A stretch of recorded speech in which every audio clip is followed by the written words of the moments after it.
say something about what we can hope for. There is no area of theology that has been so underdeveloped as that area called eschatology, or the study of the end of things.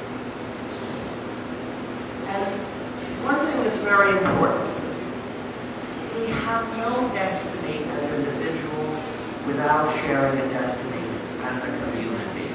Too much emphasis has always been placed upon what happens to me when I die, or where will I go, or where has Grandma gone. Our destiny is corporate, it is shared. My individual destiny is intimately connected to yours, and ours intimately connected to everyone. It's intimately connected to the destiny of our world and of our earth. That has been often forgotten when we start to talk about the end times. And keep in mind that one of the things Jesus preached was the end times. The kingdom of God is at hand. It's going to happen soon. And the earliest followers of Jesus in the first generation or two, at least, into the early 60s, so 30 years after Jesus' death, thought he was going to return. They didn't expect they would be here. They had no idea in 2007 that the descendants of those early followers of Jesus, the baptized community, and their guest, Susie, would be here. So keep that in mind, and don't have an individual destiny without sharing a destiny with everyone else. Now, what can we say about death? First thing I want to say is something very, very scary. You can't put the thought of death off. You've got to be mindful of death now. Now, that does not mean you have to be thinking, oh my God, I could die tomorrow. You don't have to worry about that. But to be mindful of death means to be aware of some ultimate meaning and destiny to your life. Call that meaning God, if you want. And it is to be present where you are. There's a wonderful Russian story, a Russian peasant girl who asks, the Russian scholar has gone around asking questions, and he comes to this peasant girl, and she's the only one who can answer. And the three questions are, what is the most important moment?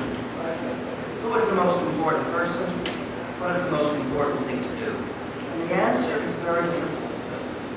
The most important moment is now. This moment in time. The most important person is the person I am with in the present. And the most important thing to do is to do the right thing now, the person I'm with. This is what being mindful of death means. It means to die to one's self-centeredness, to one's desire to possess. It means that every moment of our life, whether we know it or not, we're making a decision for communion or isolation, for presence or its opposite, distance, aloofness, separation, objectification. To be present where you are is the greatest gift you can give to yourself. It's the greatest gift that you can give to whoever you are with. By the way, we all know about this. Isn't it nice? You haven't been that many years out of college. I tell this to my students.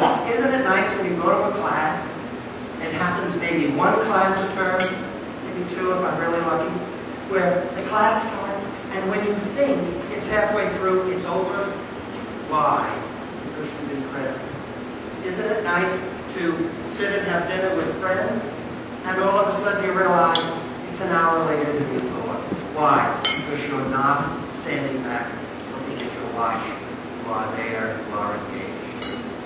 To be mindful of death then means to be present where you are. It also means to let that deeper self that is the child of God you come out to breathe. It means to make a decision for deeper communion with others. death itself, or the fact that we all die, is a biological reality. And we really don't know just when death takes place. You all remember stories of Westerns, you know, they would go and touch the carotid artery, and he's dead, he knows how he. Or Kojak saying, Crocker, come on, the ambulance, call the morgue. You gotta be No, I was growing up in the 50s in New York City. I remember at least every month, a couple of months, there'd be a notion of the paper, a story in the paper. Funeral director discovers person signed off as dead by physician, back to life on table. We don't know just when we die. Hospitals now have brain waves, a much clearer idea.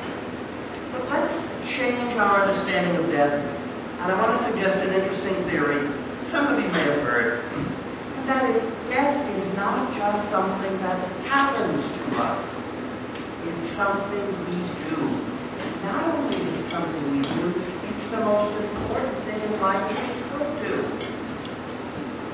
It doesn't mean we have to worry about doing it, because we shouldn't be worrying about doing it down the road in 10, 15, 20, 30 years.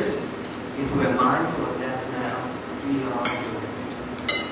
And if we decide not for our own self-seclusion and self-centeredness, if I decide for communion over isolation now, then that which is known as death is the very same thing. I decide for something other than my own self-seclusion. To be self-secluded all of one's life and to be utterly trapped inside of one's own self-importance, we have used a wonderful symbol for that called hell. And hell, unfortunately, has often given us a very poor image of God. Because the image of God a lot of people have is, God will send you to hell. And so many preachers, holy rollers and holy fathers, and ordinaries, have scared people to death. As if God was saying, be careful. It's not the image of God we get from the New Testament. It's certainly not the image of God that Jesus reveals in the story of the prodigal son. Because in that story, which is a great story, you all know it, his younger son takes all of his money, goes off and lives this life of debauchery. It sounded like fun when we were 17, you know. I thought, I'm going to do that. I'm going to live a life of debauchery. Then I realized my father had no money. So I couldn't, you know. It was a mini debauchery. It was no fun at all. But we all know what happens in the story. And the line that is most important, everyone forgets, is not, he went back to his father and his father punished him. Of course not. The younger son came to his senses. And then when he went back to his father greeted him with open arms. Imagine death as something like that. Coming to our senses and returning home to our Father. And not just a male image of God either. And recognizing that we are welcome. And the only thing that mattered was that we came to our senses. To do what was right. To be present where we are. And if we've done that all of our life, then the return home is so much less anxiety-producing than the young son who said, oh my God, I've got to think of my father. I've sinned against heaven and against you, etc., etc. And be careful. The older son, we're all the older sons, say, we think we've been dutiful and we deserve. The father says, son, everything I've always had has always been yours. You don't have to demand something special. Everything is gift. Everything is from God.